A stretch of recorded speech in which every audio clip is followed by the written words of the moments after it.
Hey, my name is Hema Keerthi, and I'm going to be my topic for my meta-analysis project is Quantitative Literature Review of Cooperative Learning Effects on High School and College Chemistry Achievement by Craig W. Bowman.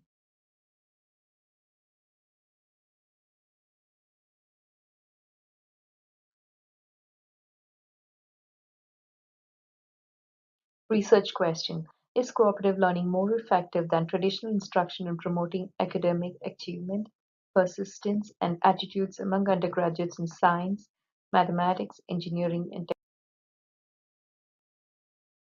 purpose for the research is to give an overview of what a meta-analysis is, to illustrate the power of meta-analysis in reporting quantitative effects of cooperative learning on chemistry achievement in high school. Components of cooperative learning. The researcher in his introduction discusses what the components of cooperative learning are. There are five components of cooperative learning, and these are activities are designed so that the students perceive that they will only be able to complete the activity if they depend upon each other. Students are given time and space to meet with each other to decide how to proceed with the exercise. Even though group members work together and present together, each student is made responsible for his or her own learning.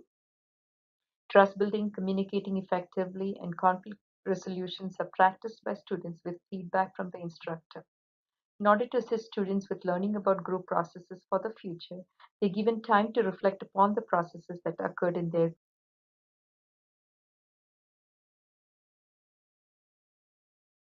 What is meta-analysis?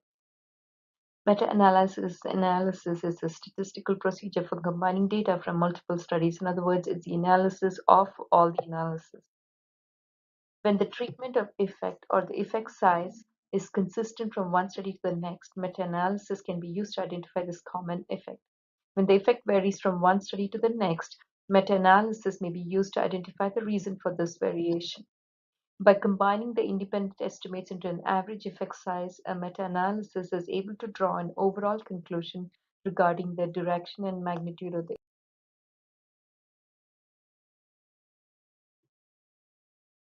Why perform a meta-analysis?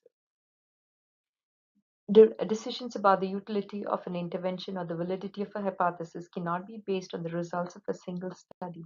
Because results typically vary from one study to the next, rather, a mechanism is needed to synthesize data across studies. In educational research, the many factors that vary from one teaching context to another makes it difficult to design definitive experiments to determine the extent to which a given instructional approach affects a given student outcome. A meta-analysis combines a number of studies, usually conducted by different researchers in a variety of educational contexts, to quantify the effect an instructional approach has on a given outcome.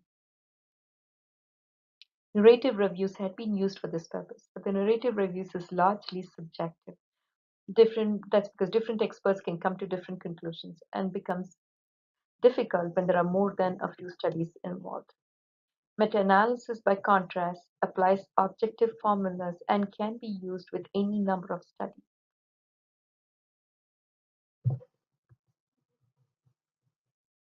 What is effect size? Effect size is a simple way of quantifying the difference between two groups that has many advantages over the use of typical test of statistical significance alone, for example, t-test. Effect sizes can be used to quantitatively compare the results of the studies done in different settings.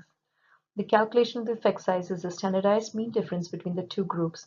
It can be expressed as an equation. Effect size is equal to mean of an experimental group minus the mean of a control group divided by the standard deviation of a control group. Um, Effect size is nothing but a practical significance. It talks about the strength or the impact of treatment. Now, effect size is the size to which the degree that the treatment pushes the sample away from the population mean. The distance, it talks about the distance the sample mean is pushed away from the population mean. This distance is a standard deviation, can be referred to as standard deviation. You could have a large practical significance, but a really small statistical significance. It's just like the z-score.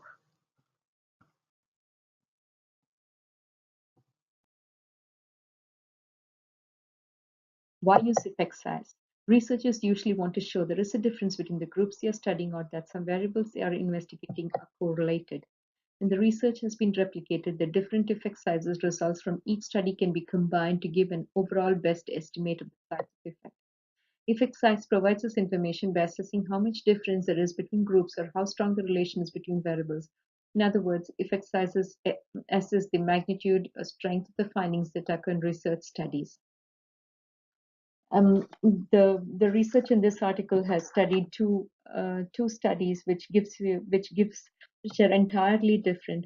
One study by Loaning studies high school students taking a physical science course who were assigned to either a control group or a treatment group. Whereas another studies on cooperative learning affects chemistry achievement at the college level. College students in a first grade chemistry, organic chemistry course was assigned to a team learning group for the semester. So they were tested on cooperative learning and lecture. The mean score from these two studies cannot be directly compared across the treatment groups because different achievement measures were used and they had different range of possible outcomes, possible scores. However, by calculating the effect size from each study, a quantitative summary of the overall effect can be estimated, even though different ways of measuring the outcome was used.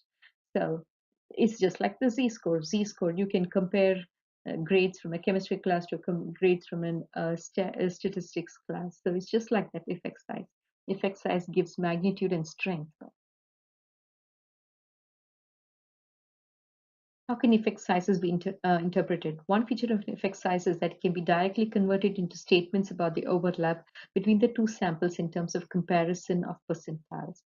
An effect size is exactly equivalent to a z-score of a standard normal distribution. For example, an effect size of zero point 0.8 means that the score of the average person in the experimental group is zero point 0.8 standard deviations above the average person in the control group, and hence exceeds the scores of 75% of the control group.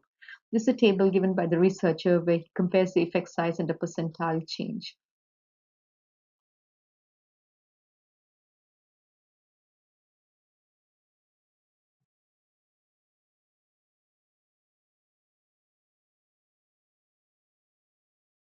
Methods used in this research. 37 research studies were identified.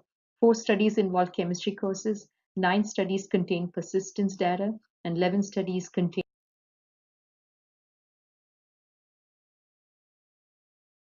The sample in the study were all undergraduates in science, math, engineering, and technology courses. The instructional treatment took place in a classroom. The 5 components of cooperative learning described earlier were incorporated among the sample student population. Experimental and control groups were used in the study to generate the data needed for meta-analysis. Sufficient statistical information like the mean and standard results. Findings from 37 chemical education studies involving 3,000 participants showed positive association between chemistry achievement and cooperative learning use, mean effect being 5.51.